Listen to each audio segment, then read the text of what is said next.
Well, good evening and welcome to the first program of the World Affairs Council of Western Michigan's 2022 8-session Great Decisions Series with topics suggested by the Foreign Policy Association of America. I'm Michael Vendetta, the Executive Director of the World Affairs Council, and on behalf of my colleagues Erica Kubik and Rachel Brooks and the Board of Directors of the World Affairs Council of Western Michigan, I welcome all of you. And thank you for adjusting with us as we program responsibly during this time of COVID-19. And we hope that you will stay safe and show grace to those in your community. The Council's mission is to empower the people and organizations of West Michigan to engage thoughtfully with the world. We do this with the help of nearly 50 local companies, 11 colleges and universities, and many community members. Together, we seek to provide programming that is credible, objective, relevant, civil, and connecting. To change the world, we believe, one must first know the world. And you can learn more about what we do at worldmichigan.org. Tonight, we say thank you to Wolverine Worldwide as our series sponsor, to Blue Lake Radio and the Community Media Center as media sponsors, and the Friends of Great Decisions as topic sponsors. After Ms. Narayan's presentation this evening, there will be ample time for questions. You may type them into the YouTube comments section, or you may text them to 616-308-6560.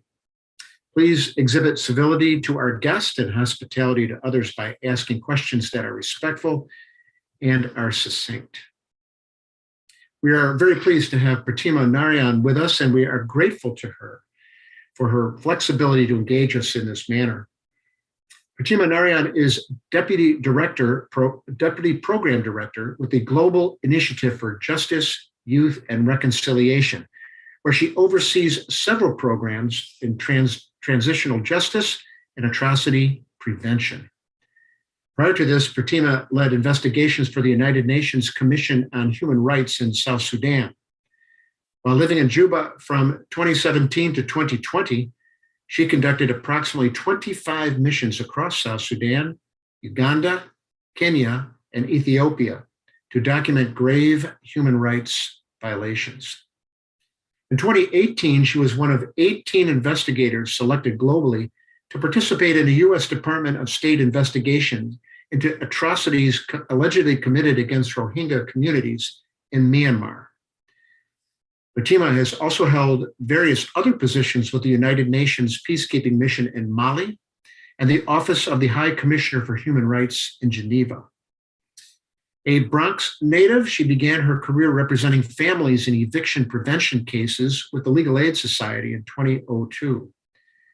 Pratima currently serves on the board of the Directors for Women of Color Advancing Peace, Security, and Conflict Transformation, and the United Nations Association of the United States of America Northern New Jersey chapter. She co-administers the Christine Laudis Atlas Mentorship Program for Women in Public International Law.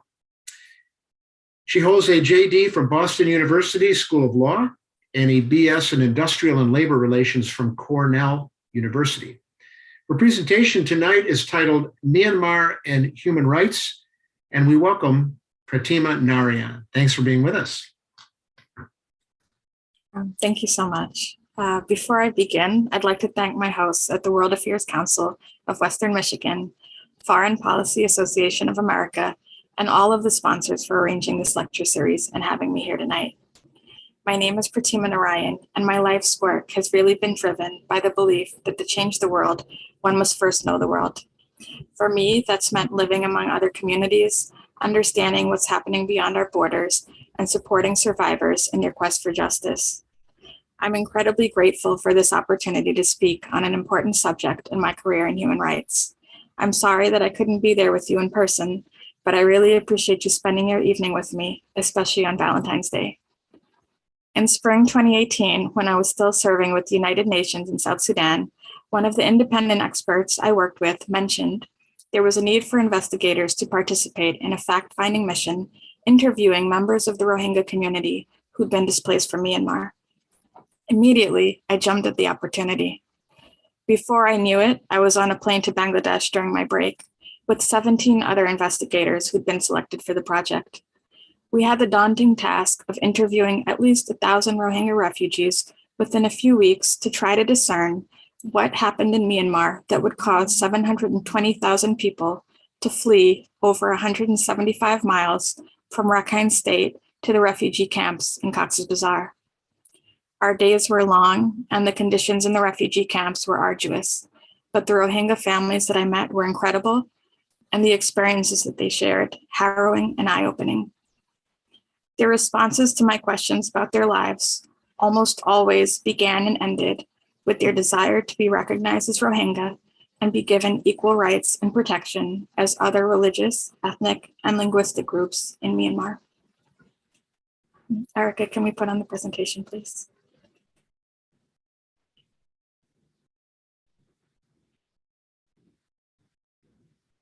The next slide, please. Here you'll see one of the families that I met in the refugee camps. Their faces are concealed to protect their identities. We were waiting for the daily prayer call to finish when the older man asked me, "Where are you from?" When I responded America, he and his wife started weeping. They told me they had a son who had just returned from the US who was visiting them in the refugee camps that week. Their son wasn't at home when I visited, but they brought out his immigration documents to show them to me, which you'll see they're holding up in this photo. "Can you take our picture?" they asked. We've never received such documentation from our own government. And when I showed them this picture that I'd taken of them, they started to cry even more. As we spoke, they kept repeating that in spite of everything they'd been through, they wanted to return home so that when they died, it would be in their homeland, Myanmar. Next slide, please. So what is Myanmar? Myanmar is a nation located in Southeast Asia with a population of approximately 54 million people. It neighbors Thailand, Laos, China, India, and Bangladesh. There are at least 135 different ethnic groups in the country. For generations, it was called Burma, after the Bamar, the dominant ethnic group. Most of the population speaks Burmese, although over 100 other languages and dialects are spoken. The country's main religion is Buddhism. Next slide, please. Myanmar has long served as the Western gateway to Southeast Asia. The country was founded in the 18th century by Along Paya, who claimed he was a descendant of a 15th century king. It fell under British control in 1885 after a series of wars. This is when it became known as Burma and was considered a province of India. Later, during World War II, the area was occupied by Japan. In 1948, as decolonization efforts began to surface globally, Burma gained independence from British colonial rule. Like most of its newly independent neighbors on the Indian subcontinent, Burma initially started out as a parliamentary democracy. In 1962, General Ne Win led the country's army, the Tatmadaw, in a coup, and he would hold power for the next 26 years. Under General Ne Win, a new constitution was introduced, which resulted in the country's foreign policy becoming more isolationist. Burma's major enterprises became nationalized, and the country experienced rapid economic decline, and an underground economy took hold. By 1988, widespread corruption, rapid changes in economic policies, and food shortages led to nationwide strikes. In August 1988, the Tatmadaw suppressed an uprising by protesters, killing at least 3,000 and displacing thousands more. This caused General Ne Win to resign as chairman of his party, but he remained very active behind the scenes as another junta came to power. The following year, the new junta sought to improve its image internationally. It decided it would change the name of the country from Burma to Myanmar as a means of recognizing the various ethnic minority groups and promoting national unity. Unfortunately, changing the country's name did not result in significant reform at home. 2007 marked another wave of widespread anti-government demonstrations. Prompted by soaring fuel prices, the period would become known as the Saffron Revolution because of the color of the robes worn by the Buddhist monks participating in the demonstrations. Next slide, please. Under mounting international pressure and a desire to attract foreign investment, the junta began to loosen its tight grip on the country. It introduced a new constitution in 2008, which is still in place today, that gave the military significant power, even under civilian rule. On February 4th, 2011, the legislature elected former General Thein Sein the president of Myanmar. The military's junta dissolved, which marked a transition to civilian-led rule. Aung San Suu Kyi's opposition, National League for Democracy, or NLD party, won the country's first multi-party election in a landslide victory in 2015. However, she was not allowed to serve as president due to a constitutional provision which prohibits those with spouses or children who are foreign nationals from holding that office. By March 2016, Tin Sha would be elected the president, and Aung San Suu Kyi would hold a number of key posts, including foreign minister and state counselor. As such, she became the de facto head of the civilian government. For its part, the Tatmadaw retained control over domestic policy and security and most aspects of foreign relations. Next slide, please. I realize that some of you may still have more questions about Aung San Suu Kyi. Indeed, she's a really interesting figure. Aung San had been instrumental in organizing Myanmar's military against the British, and he'd been lauded as the father of the nation. He was assassinated in 1947 before he could really see his vision for Myanmar's independence come to fruition. His daughter, Aung San Suu Kyi, who you see pictured here, was only 2 years old when he was killed. She attended an elite school in Myanmar before she left the country with her mother, who was appointed the ambassador to India. Aung San Suu Kyi went on to study at Oxford University in the United Kingdom. There, she met her husband, Michael, and they raised their 2 sons, but she always was prepared to return to Myanmar if needed. In 1988, she returned to the country to care for her dying mother. Myanmar was in a state of unrest during this time with the nationwide protests. Most Burmese were impoverished due to the junta's poor economic management for over 26 years. Aung San Suu Kyi felt she had a duty to her father's legacy, and she began traveling the country, organizing rallies, calling for a peaceful transition to democracy and free and fair elections. At a time when the opposition needed a unifying force, she really played that role, advocating for what would be Myanmar's second independence. She preached nonviolence and became a really iconic figure during this time, heralded for her commitment to human rights. The Tatmadaw suppressed these rallies and seized power in another coup in September 1988. Aung San Suu Kyi was placed in detention the following year. She would spend the next 15 years in insane jail and under house arrest at her family home in Yangon until she was released in 2010. During this time, she survived grave illness and an assassination attempt. In 1991, while she was under house arrest, she was awarded the Nobel Peace Prize. She knew that if she left the country, the Tatmadaw would prevent her from returning, so she was unable to see her husband before he lost his battle to cancer in the UK in March 1999. Once released, Aung San Suu Kyi continued in politics and sanctions on the country were lifted. She was able to secure her place as state counselor, but the military continued to hold significant power. They held a quarter of the seats in parliament and controlled key ministries. Aung San Suu Kyi's portfolio focused on ending the various insurgencies across the country, waged by at least 20 different ethnic armed groups across the country. Her leadership has been stained by her government's brutal treatment of the country's Rohingya minority group. To some, it seems as though she's pacified the Tatmadaw. She certainly hadn't held them accountable for any of the crimes they committed against the Rohingya or any of the other ethnic minority groups in the country as required under international law. She's still immensely popular at home, but has since become an international pariah. Next slide, please. Myanmar's political struggles are inextricably linked to its ethnic conflict. Under British colonial rule, divisions were purposefully sown between the country's various ethnic groups, and these deep divides still exist today. The Bamar have long held a privileged position in society, residing primarily in the country's center and holding most key posts in the government and military.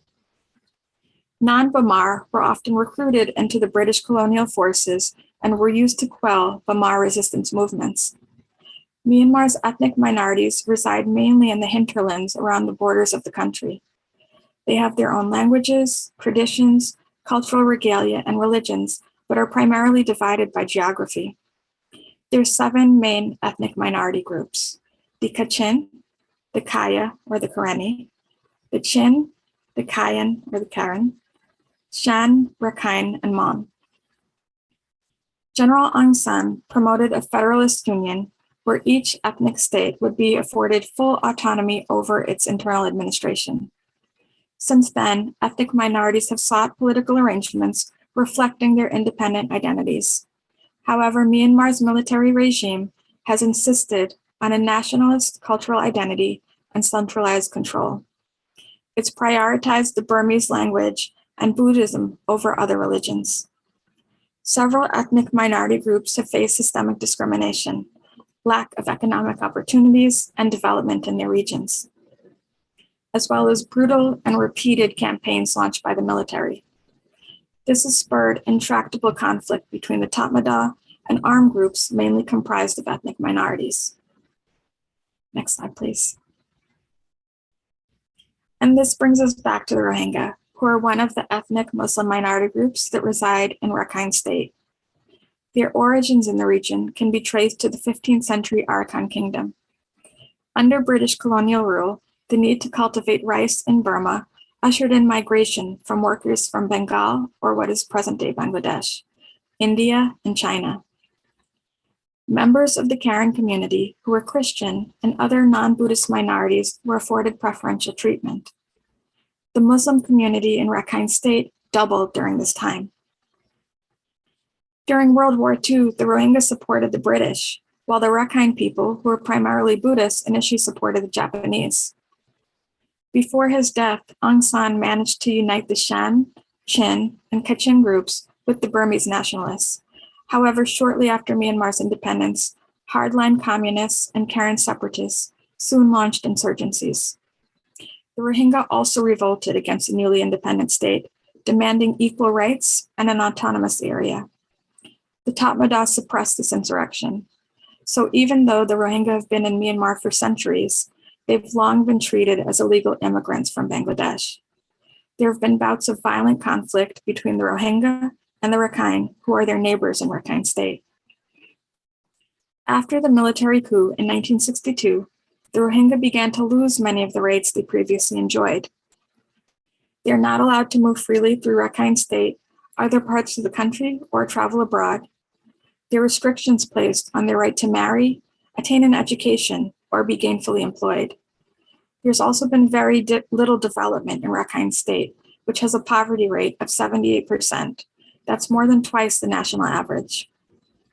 In 1978, and again in 1991, campaigns by the Tatmadaw pushed more than 200,000 Rohingya and other ethnic minorities across the border into Bangladesh. In 1982, new citizenship laws introduced in the country, which outline the 135 ethnic groups, omit the Rohingya, which is essentially why they are considered stateless. The Rohingya are not recognized by their government, and even children born in the country do not enjoy citizenship. By 2012, waves of conflict between the Rohingya and the Rakhine begin to provoke Rohingya displacement to Myanmar. 2 years later, the Rohingya are excluded from the first census in Myanmar in 30 years. The following year, in 2015, they're not allowed to participate as candidates or as voters in the election where the NLD first come to power. And we already know that this is the election where Aung San Suu Kyi becomes the de facto leader of the country in a power-sharing agreement with the military. Next slide, please. Now, by October 9, 2016, the Rohingya situation begins to rapidly deteriorate. The Arakan Salvation Army, also known as ARSA, a non-state armed group, claims responsibility for an incident in which 300 Rohingya men attack border posts in Rakhine State. Nevertheless, the Tatmadaw cracked down on Rohingya communities, forcing 87,000 more Rohingya to flee to Bangladesh. Less than a year later, on August 25, 2017, state media reports that ARSA insurgents kill another 12 security officers during attacks on police outposts and an army base in Rakhine State. The Tatmadaw again retaliate by launching clearance operations, burning down whole villages, destroying homes and food stock.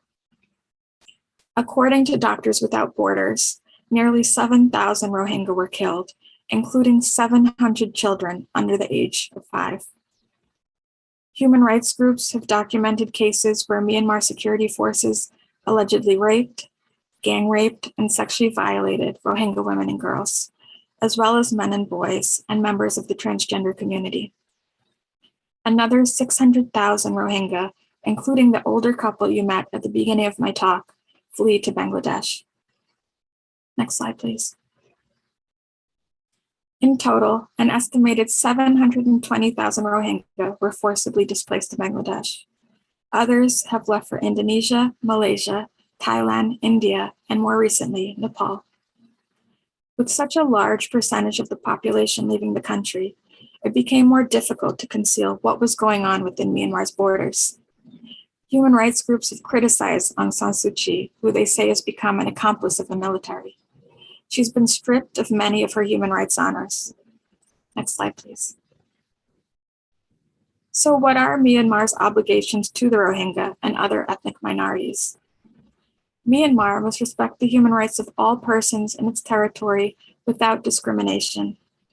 Even in cases where Myanmar is compelled to distinguish between the rights of citizens and non-citizens, as they have in the case of the Rohingya, the distinction must serve a legitimate aim, and the measures adopted must be necessary and proportional to the achievement of those objectives.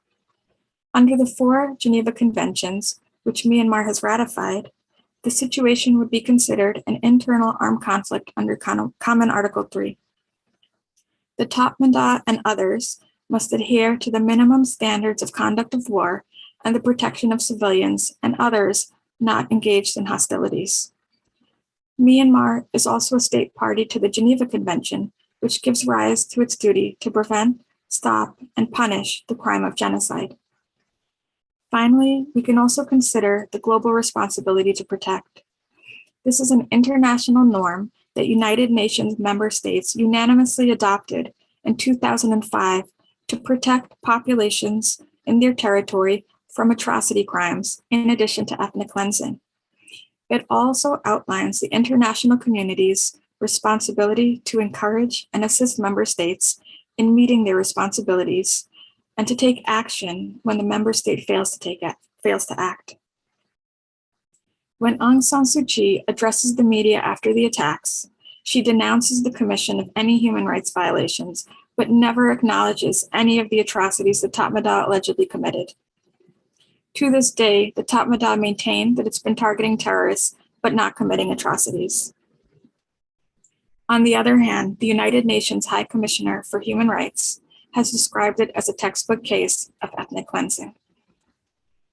Next slide, please.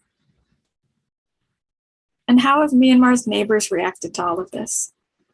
Myanmar is an ASEAN member state and a signatory to the ASEAN Human Rights Declaration, but these commitments are not binding. Unlike other regions like Europe, the Americas, and Africa, there's no supporting intergovernmental system in Asia to protect or promote human rights or even refugee rights. ASEAN has also been hesitant to speak out against Myanmar as one of its member states. Some ASEAN members, such as China and Thailand, maintain close relationships to the junta. For its part, Bangladesh has been trying to cope with the refugee population, but it's in a very difficult position as its economy has been strained by the high level of displacement from Myanmar. There have also been protests in support of the Rohingya in various countries across the region, but there's also been discrimination and pushback when Rohingya refugees move on to some of the neighboring countries outside of Bangladesh. Next slide, please. Since the 2016 and 2017 incidents in Myanmar, we've witnessed increased humanitarian assistance going to Bangladesh, as well as an increase in the number of refugees being accepted by other states. From 2010 to 2020, 20% of refugee arrivals to the US have come from Myanmar. That's the highest percentage of refugees the US has accepted than from any other country. Several countries have levied sanctions on Myanmar, including the US, the UK, the EU, Australia, and Canada. These include a range of measures such as travel bans, arms embargoes, trade embargoes, asset freezes, and investment bans. The United Nations has also conducted its investigations to gather evidence of international crimes. There was an initial fact-finding mission, which paved the way for the Independent Investigative Mechanism for Myanmar, or the IIMM, which became operational in 2019. In November 2019, the Office of the Prosecutor at the International Criminal Court opened an investigation into the forced deportation of the Rohingya from Myanmar across the border into Bangladesh. A case has also been raised in Argentina under the principle of universal jurisdiction. Universal jurisdiction allows national justice systems to try individuals for criminal acts regardless of their nationality and regardless of where the crime has been committed. It's usually exercised where particularly grave crimes such as genocide, crimes against humanity, war crimes, and torture have occurred. During the preliminary hearing in 2021, 6 Rohingya women testified remotely from Bangladesh about being raped by the Tatmadaw in front of their family members and about their villages being burned to the ground during the 2017 violence. There's also been a case raised by the Gambia and the Organization of Islamic States against Myanmar under the Genocide Convention in the International Court of Justice. In December 2019, Aung San Suu Kyi shocked the world when she personally represented Myanmar before the court to defend the country on genocide charges. She denied that the Tatmadaw had any intention of eliminating the Rohingya, which further tarnished her reputation internationally. Next week, the military is expected to be in court for the first hearings in the case. Next slide, please.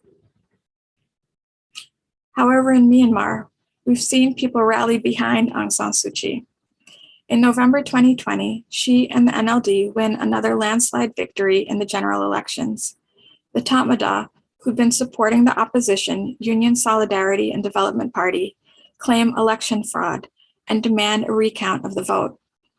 The Election Commission maintains that there's no evidence to support their claims. On February 1st, 2021, the Tatmadaw seized control of the country in another coup. Military Commander-in-Chief Min Aung Hlaing, who led the Tatmadaw attacks against the Rohingya and other ethnic minorities, comes to power and declares a state of emergency. He insists that free and fair elections will be held once the state of emergency is over. But in August 2021, he extends the state of emergency again. During the coup, opposition activists formed the Campaign for Civil Disobedience, organizing strikes and mass protests against the coup. Many protesters had been working in the overwhelmed healthcare system, which collapsed amid a surge in COVID infections. Violence erupts in major cities while villages throughout the country are burned. 1,500 people are killed during the protests, where live ammunition, water hoses, and rubber bullets are used to disperse the crowds. 8,000 people, including journalists, medical workers, and opposition leaders, are arbitrarily detained. There are reports that the military denied people who contracted COVID from entering hospitals for oxygen, leaving them to die in the streets. Next slide, please. Since the outbreak of the coup, Aung San Suu Kyi faces a range of criminal charges and has been detained again. Many accuse the Tatmadaw of introducing these trumped-up charges to damage her political reputation at home. She's already been convicted of illegally importing and possessing walkie-talkies and violating coronavirus restrictions. She's been sentenced to 6 years imprisonment, and she's already 75 years old. Today, her trial for election fraud begins. Local militias also organized into the People's Defense Forces, or the PDFs, attacking military convoys and killing officials. As the PDF gains strength, some analysts believe it may overrun the junta by mid-2022. One positive outcome of the coup, however, has been the show of solidarity between the Burmese majority protesting the coup and the Rohingya and other ethnic minority groups. The National Unity Government, made up of Myanmar's overthrown lawmakers, initially demanded restoration of democracy, but now they're hoping for something more.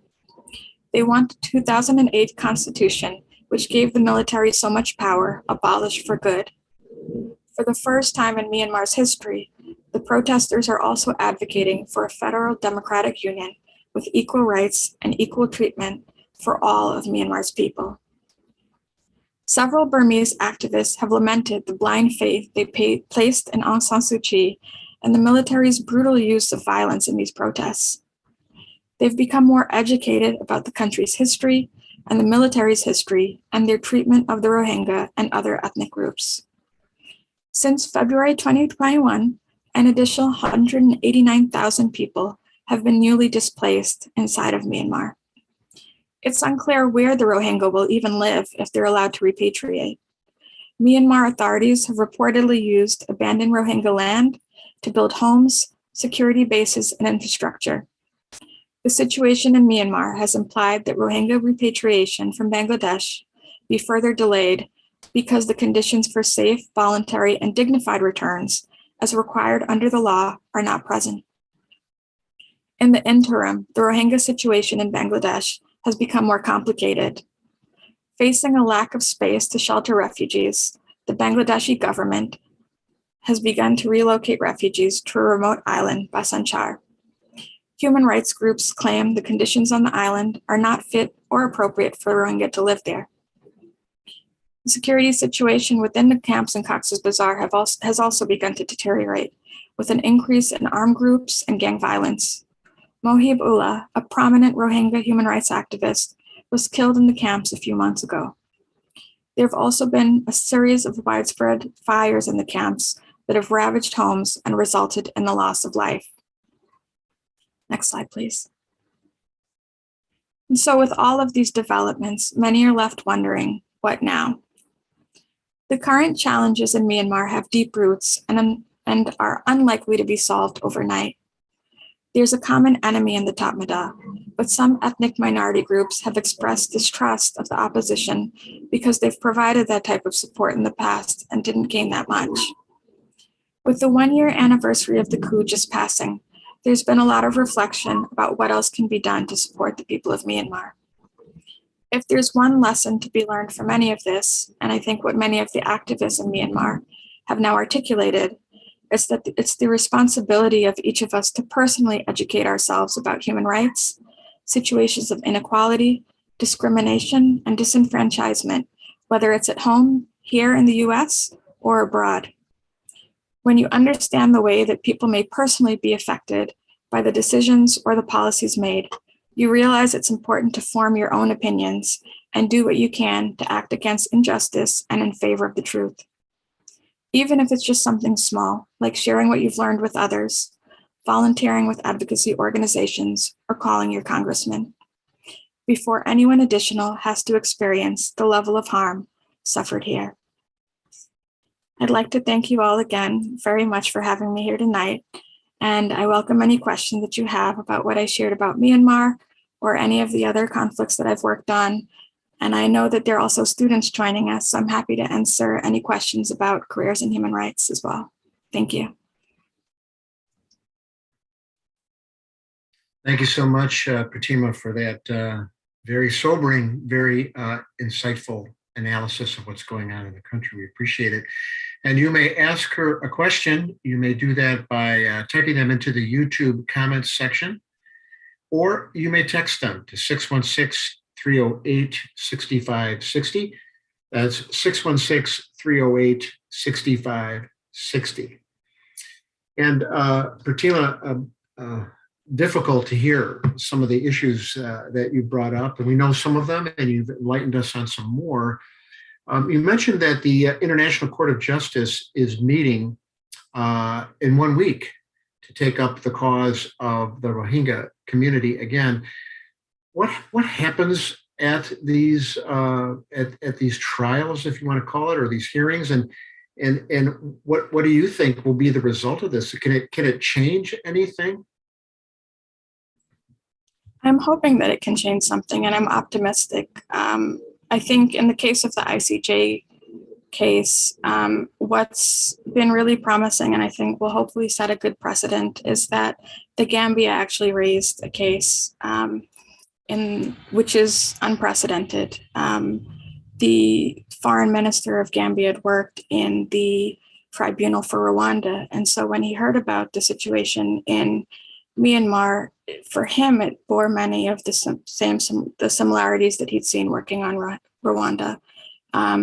And I think that's one example of a smaller nation using its voice and its right, really, to challenge what it sees happening that many in the international community are not speaking out against. What we can expect to see in the ICJ case, I think it will be interesting. The ICJ is not a criminal court, but its decisions are binding on member states. And so essentially, unlike other tribunals, it's a case of one member state bringing a case against another member state under what we call the erga omnes obligation under international law, which is where there's been a violation so egregious that it shocks the conscience of the international community. And so I'm hopeful that they do find in the Gambia's favor. And once a decision is issued, then it becomes binding on all of the parties under the UN Charter for them to take action. And with other cases in the works as well, hopefully that may influence what happens if there's a positive outcome.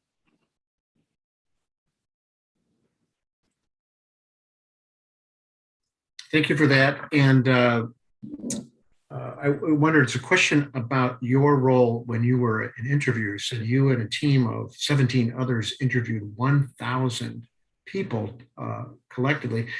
So what was the general finding of that, and where did your report go? Did it go to the UN High Commissioner's office? And what happened with your fact-finding mission? Sure. That was a project led by Public International Law and Policy Group for the State Department, actually. And so that helped to inform what the US policies on Myanmar would be. That was under the Trump administration. And in that case, they did not make a finding around genocidal intent, but they did say that there were crimes against humanity and potential ethnic cleansing. We detailed a number of violations, many of which have been outlined here. But one thing that was really interesting to me when we were conducting the interviews was to really hear firsthand from the people themselves about what they'd experienced really for decades in terms of their rights deteriorating over time, not being able to own land, the different incidents I spoke about with members of the Rakhine community, that might have been allied with the Tatmadaw at various points from their perspective. And a lot of the violations are the same. There were many cases of rape and gang rape that come to mind. There were details about killings, about children being killed, torture, people being chased all the way to the border of Bangladesh. So it was really shocking. But when you work in this, you see these type of violations a lot, unfortunately. And the finding in that case, where we interviewed 1,000 refugees, was that there were systematic and widespread violations. And so hopefully further action is coming out of that. I know that the Blinken administration is re-reviewing whether or not there will be a genocide determination. So hopefully there will be some further action. Thank you for that. A question from a listener. What role does state-sponsored misinformation have in shaping opinion against the Rohingya in Myanmar? So, the government is claiming that they are not at fault. The Rohingya community has been at fault in things that they've done. So, do they use misinformation in communication? How do they spread that message? Sure. That has been a really, I think we see many conflicts where that's coming more to light now. And I think that's also because of the presence of social media and a lot of discussion around the responsibility of social media providers. And so what we see in Myanmar are there allegations of misinformation, suppression of independent journalists, prevention of independent journalists coming into the country that might be able to provide a different perspective. And so I definitely think it's played a role here. Of course, when you're interviewing refugees or people on the ground, that's not necessarily what they're speaking about. But there is also a case that's been introduced, I think, in the UK and the US, where refugees have filed a lawsuit against Facebook for 150 billion US dollars for disseminating and amplifying hate speech and failing to act despite warnings. And so I think we're going to see a lot more related to misinformation. I know this has come up in the situation in Tigray as well. We see similar oppression of the media in Sudan. So I think that this will be a new trend that we see within a lot of the human rights conflicts. Right. It seems like they were using the message that they were cracking down on terrorists. The government mm-hmm. that message, which mm-hmm. gave justification to do the things they were doing. Exactly. Here is a question from someone at Grand Valley State University, one of our member schools. Are there ways to put pressure on neighbor countries to help? And how can we support countries like Bangladesh, which are desperately trying to do what they can? Would any of that kind of effort help this situation? I think that's definitely a potential to help the situation. In addition to that, I still do think that we have to find a way to address the discrimination piece of it so that countries are willing to help, and that even when we have refugees who do migrate to those countries, they do not face further attacks, as we've been seeing in the case of India and Myanmar, including by some of in Nepal. In India, you see cases where even the judicial system has ordered that some of the refugees return to Myanmar. And of course, that's a violation of international law and the principle of non-refoulement. So you're not supposed to return refugees to a country where it's not safe for them. So I do think that that is a possibility, but I do think it would probably also have to include further diplomatic engagement and then also other support on the ground in terms of raising awareness of the Rohingya situation, in terms of making sure that the people there also feel and understand what it means to discriminate against somebody, and anti-discrimination measures and advocacy campaigns to accompany some of the. Yeah, thank you. How about the business community? I noted a couple stories recently about, Kirin Brewing Company of Japan, very, very popular brewing company in Asia, is leaving Myanmar. They say they just can't justify staying there. And I noticed a number of other companies were doing that as well. You mentioned the Facebook, the potential action against Facebook. What other kind of economic pressure from the business community internationally is going on, and is it picking up steam? Is it helping? The money talks sort of idea, is that putting pressure on the government? I definitely think that always has the potential to get the attention of the government. And we've seen cases with the anniversary of the coup. The US is looking at another sanctions regime with the UK and Canada. And so I definitely think that individual businesses can reconsider their involvement in Myanmar. But I also think we have to be careful, because we've seen the situation in the past in Myanmar where removing ourselves entirely economically had dire consequences for the population. And so any economic policy that's introduced really has to kind of vet out what the implications of that policy will be. And will those in the government be affected, or the military be affected, or will that have dire consequences for the people? and drive them into further poverty. And right now, a lot of the gains that the country had made under once the sanctions were lifted and Aung San Suu Kyi was in power, with coronavirus, COVID restrictions, the economic situation of the country has really rapidly declined. So I do think that there's always the potential for that. And even if there's not, I guess, direct divestment, having more due diligence around the policies that are introduced is one way to go about it. But I do think that there has to be a lot of thought behind maybe just removing your business in terms of the consequences on the wider population.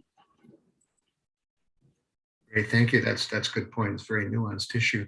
A question here from our good friends at Grand Rapids Community College, wondering about, it seems that the United States has to a large degree avoided investment in Myanmar, but the Chinese, on the other hand, have been very involved. There's transportation infrastructure, among other kinds of things. The Chinese investment has sort of filled the vacuum that the United States might have played, because there was a very hopeful arrangement when Obama was president. There was a visit to Myanmar that looked like there was going to be some more U.S. investment that fell apart, obviously.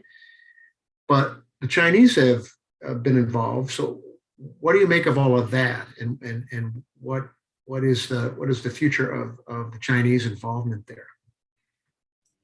Sure, that's a really interesting question. Thank you so much.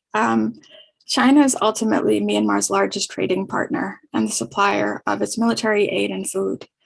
China's been concerned about its investments in Myanmar with this coup right now. And there's several infrastructural projects underway.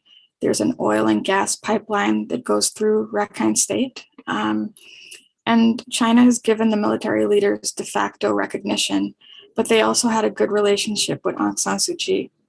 And so China and Russia have joined together to block any action on Myanmar at the United Nations Security Council. So from a political perspective, even if they have concerns about their investment in the country, internationally, they are still at least giving some support to the junta and saying that it's an internal conflict that Myanmar has to resolve itself. And so I think that it will be very difficult. Something that the US is currently looking at is whether or not there's additional pressure that it can put through sanctions on any of the neighboring countries. I know that Cambodia has come up. And so it will be interesting to see whether or not this is a point in the talks between the US and China as these discussions continue. Thank you. Hey, you've mentioned that the neighboring countries, ASEAN countries, have generally not stepped up at all. Of course, Thailand is still under really a military coup itself and complicates the issue in that country. But Bangladesh has accepted refugees. India has, and there are some in Thailand as well, just over the border. Are there any voices in the ASEAN community that speak about this, or are they all sort of cowed by their own internal political issues? I think that you do see some movement towards supporting Bangladesh. Bangladesh recently, there was a situation where refugees were in the river and they kept urging Myanmar to do something and are really trying to draw a boundary in terms of what their obligations are under the law versus Myanmar.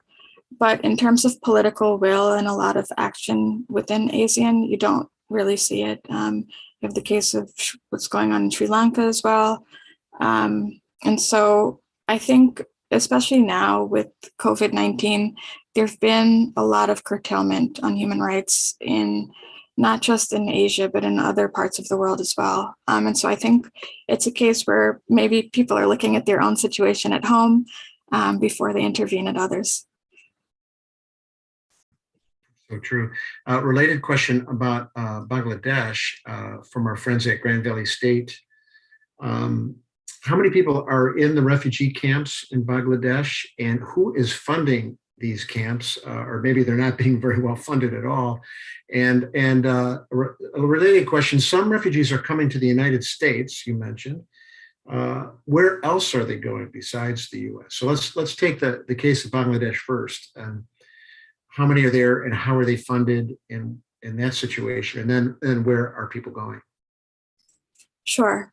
So in the case of Bangladesh, right now, I think I put up this slide for Kutupalong, that refugee camp in Cox's Bazar. I think it houses about 600,000 Rohingya refugees. And there are about 900,000 in the country now. And that is not just from the recent displacement, but also from the prior displacement that I mentioned before. These camps are funded and administered by the United Nations High Commissioner for Refugees and the International Organization for Migration. Of course, they receive donations from member states, so the US and others are also contributing to funding that relief effort. And I do think that Bangladesh is doing the best that it can, but you also have to understand that because the Rohingya left in such a hurry once these incidents in 2016 and 2017 happened, a lot of those camps are really makeshift camps that the Rohingya themselves kind of constructed, and then there was a rush to try to support them in that effort. And so it's really always a matter of playing catch up. There's also monsoons that affect the camp, and so that also has implications for the infrastructure within the camp.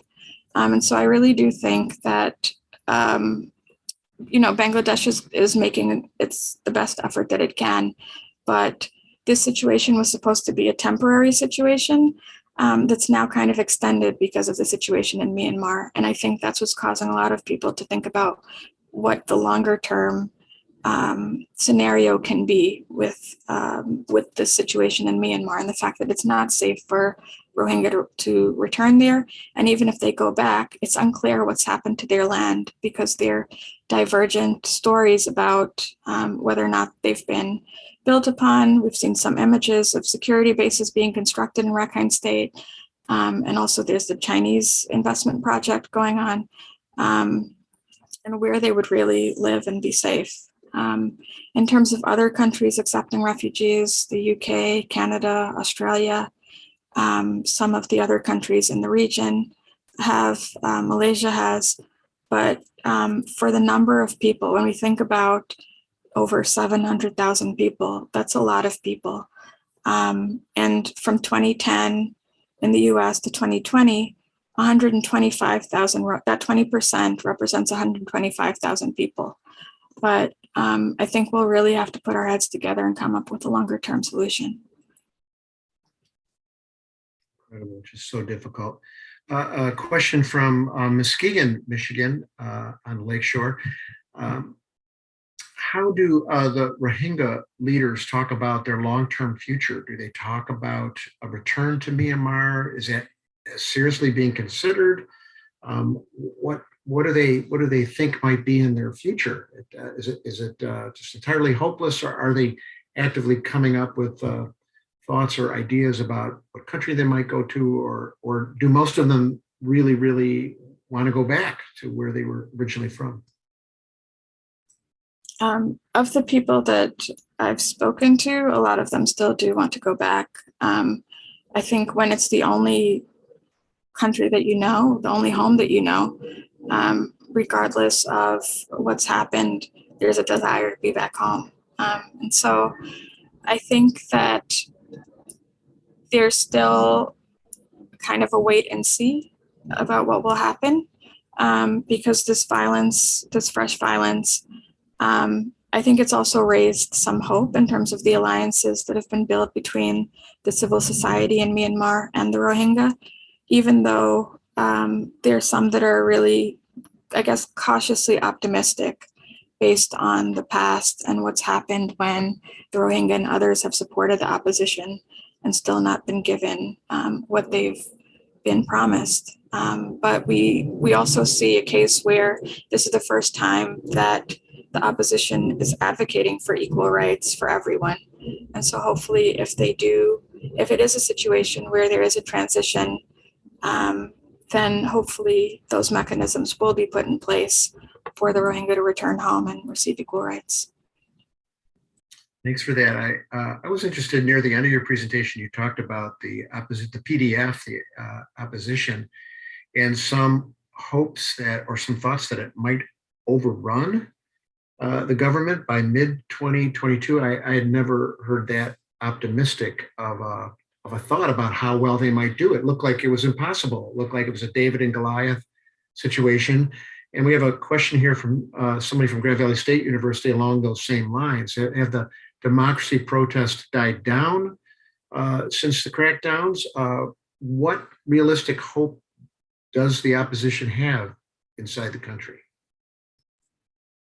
Well, unfortunately, as the PDF, as the conflict became more violent and the PDF have been able to arm themselves, my impression, at least from reading some of the security reports, is that that might indeed happen. And I think as they build coalitions between the different ethnic minority groups, some of them are being supported, especially in the village areas, from these ethnic minority groups and potentially some of the armed groups, that they're really building a movement underground that might lead to that transition. Interesting. The person of Aung San Suu Kyi is just, the story is just so incredible. Her life story is just unbelievable from start to finish. And you mentioned that her legacy is a bit tarnished now with her defending what the military government was doing, and yet they've jailed her. So how does that make sense? She seemed like she was their number one mouthpiece to the world that was getting them some ear. Why would they jail her when she was speaking out on their behalf? I think they jailed her because they realized that she was still immensely popular at home. And so she was okay to be there as long as she wasn't a threat to the power that they had or that they wanted. And so when she won this election in 2020 is when they decided to contest the results of the election and allege that it wasn't a free and fair election, even though all of the evidence seems to point that it was. And I think that's why they've detained her again, because her relationship to the people, the fact that people have that blind faith in her, is what really threatens them. Right. Yeah, that does make sense. What an incredible. Yeah. A question about yourself, and yes, someone would like you to talk a little bit about how you got started in this vocation, and what drew you to the things that you're doing around the world and investigating these issues. What skills and networks helped you to find your career path? Thank you so much for that question. I've always had an interest in other parts of the world. I studied abroad when I was in high school and then college. And then I also went abroad in law school. And I knew that I wanted to be a lawyer. And I knew that I wanted my career to help people and society in some way. So for me, it was always really a natural draw to human rights, but I didn't know how I would get there. I didn't know any human rights lawyers. It always seemed to be something that you hear about. And I think that's because our tradition for human rights here in the US is a bit different than the tradition that maybe the rest of the world has in terms of being able to study human rights directly. I think we see a lot more of those programs now, but when I was in school, we really didn't have that. And so I really had to carve my own path, kind of testing out, volunteering with different organizations to try to figure out what that would mean for me. And so after I graduated law school, I was working at a corporate law firm, and I knew that I didn't want to work at a corporate law firm.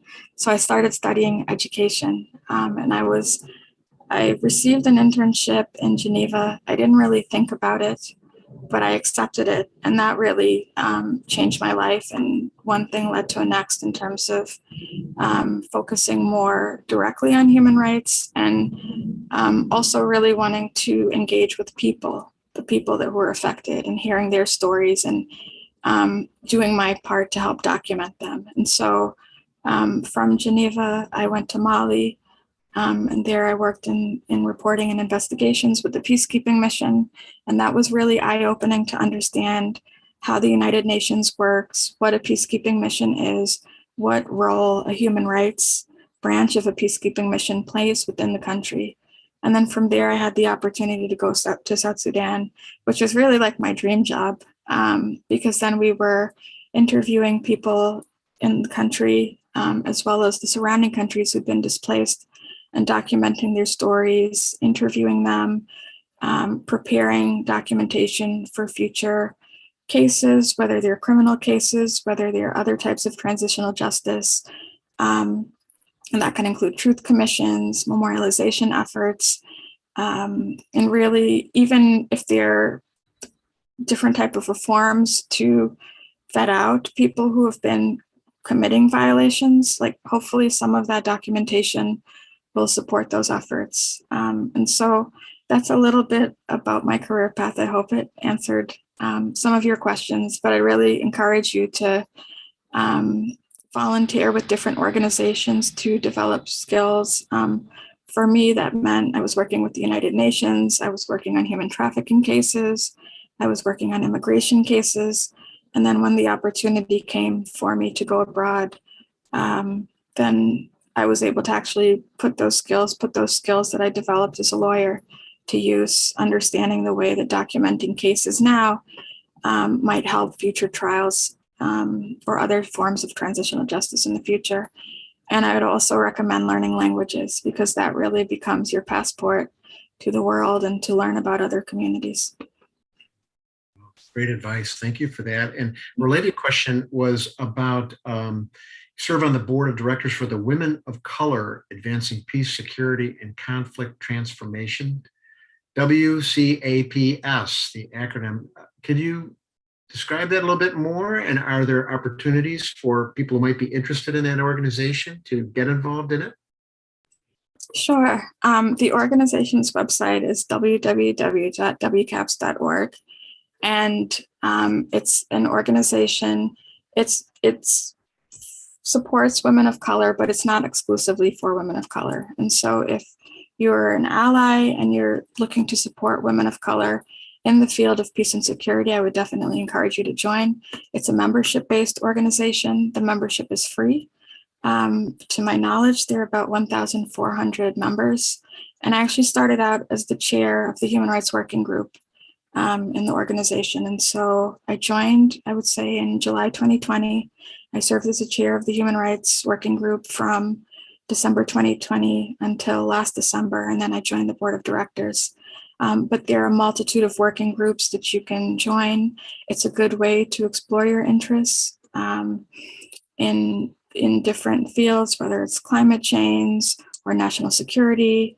And if there's not a working group that already interests you, there's always the potential to form one. So I would definitely encourage that. There are also several chapters in different cities and countries around the world. So I would definitely encourage you to sign up for membership and then explore the website.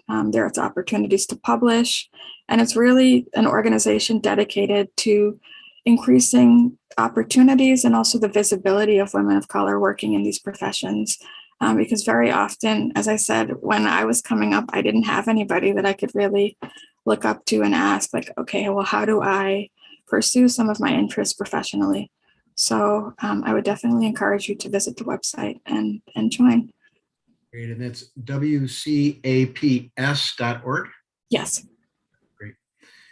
Another audience question here. Do you think the only resolution is going to be an armed one or an armed intervention? Is there any hope for a peaceful transition in your estimation and the time you've been there to assess it? I always maintain hope for peace. I would hate to say that I don't think that there will be a peaceful transition. I think it's always good to pursue those opportunities, especially through diplomatic engagement where it's possible. In this case, though, I think it's a very complex situation. And unfortunately, if if indeed this violent conflict continues between the PDF and the Tatmadaw, then I'm not sure that peace will come unless it happens in a time frame that would prevent further conflict between the PDF, or I'm not sure that it will come before the PDF overrunning the Tatmadaw. I'll say that. At the same time, we're not sure. I've heard accounts of Russia providing further arms, potentially more than China's even providing to the Tatmadaw. So I think that it's a really complicated situation. I'm hopeful that diplomatic engagement will lead to some positive outcome, but right now, with all of these different complexities, it seems unlikely. Are there any current diplomatic efforts going on that you're aware of? I think that there probably are direct diplomatic talks, although I'm not involved or privy to those. And there are also a lot of programming efforts on the part of the U.S. government to support peace, even if it's not through direct, even if it's in addition to these direct diplomatic channels. And so there are a lot of programs, there are a lot of different things that the U.S. government is doing in terms of atrocity prevention and programs to support the Rohingya and others that I do know are ongoing. How does one in your area keep energized, encouraged, and positive? It seems like the battles that you're engaged in are so large and they seem so difficult to overcome. How do you and your colleagues, keep your hopes up for this, keep energized, keep positive when it seems like the task you've chosen is such a daunting one? Thank you for that question. It's not easy. But one thing I've learned, especially when I was working at Legal Aid, is for me, a good strategy has been to work directly with, space out the time that I work directly with communities and other times that I'm working on policy. So that because I really think it's easy to fall into burnout when you're consistently in country and really in very difficult conditions and really dealing with very difficult subject matter. And I think that provides some sorts of refreshment or hope. And that's one thing that I've noticed about myself personally. And I also think that it's really important, especially when you're working in country where you may not have access to internet or other things, to really know yourself and the type of things that you need for your comfort and make sure that you try to bring those with you. So when I was going to South Sudan, I was told, download books, download movies, bring your favorite foods. Like there were so many times where I remember my boss laughing at me because my suitcase was that large. But I really do think it's important to take care of yourself. And this is the advice that people have always given me, even when I was starting out very early. Like just be aware of your own limits and take care of yourself, especially now with everything going on with COVID. It's a really difficult time, I think, for all of us. And so that would be one piece of advice. That's great. Thank you for that. Final question here. You mentioned ways that everyday citizens could get involved, staying informed, advocating in your community. What are more resources to learn about the regions? What resources do you go to that you find incredible and important? And what should we be advocating for? Should we be advocating for sanctions, for aid? What kinds of things should we be, when we talk to our Congress people about this, what should we be urging them for? I tend to look at News Now, which really aggregates information from many different sources around the world, including US-based sources. I tend to look at, it really depends on which conflict we're speaking about. In the case of Myanmar, I would look at News Now. I would try to read foreign newspapers to the extent that I can, in addition to those in the US, just to try to get different perspectives about what's going on.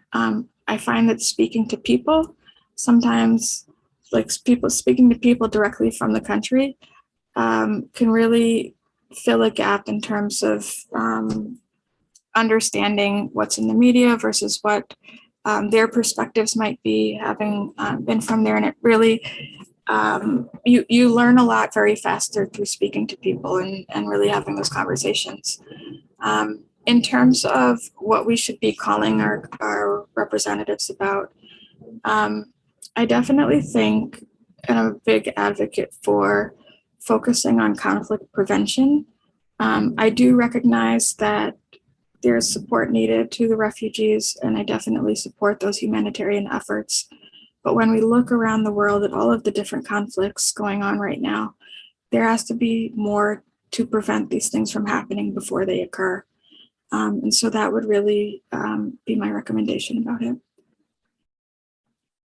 Thanks so much. And one question I want to sneak in here now that somebody asked at the last minute here. It's about the Chinese again. What kind of projects are the Chinese doing in Myanmar right now, and what's their motivation to be there? Well, I think the motivation that they have to be there is really as they seek to expand their influence and their economic influence in different parts of the world. I think Myanmar is one example. We see similar things happening in Africa and Latin America, as Michael and I were speaking about earlier.